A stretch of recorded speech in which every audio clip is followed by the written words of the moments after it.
For today's video mga idol, magluluto tayo ngayon ng igi.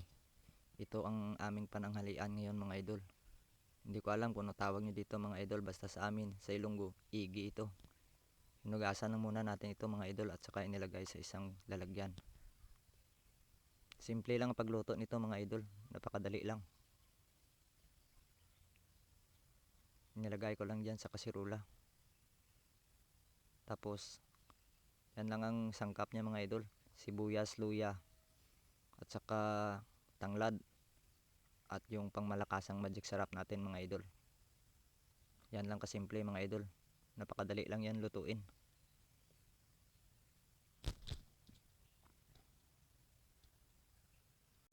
Pagsamasamahin lang yan mga idol.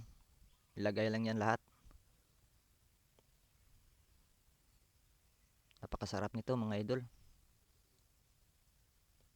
Tapos katamtaman lang yung tubig. Matagal-tagal na kasi hindi ako nakatikim nito mga idol.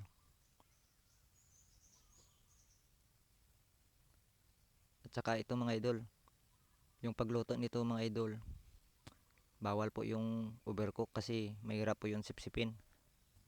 Yan na mga idol, bilang ka lang ng 2 minutes mula sa pagkakulo niya mga idol. Luto na yan. Madali na yan matanggal sa shell niya. Masarap na yan sipsipin mga idol. Napakasarap nito mga idol, napakataba.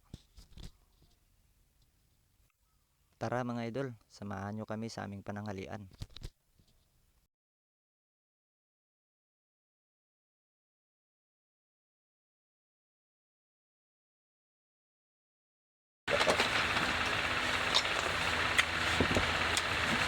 Sarap.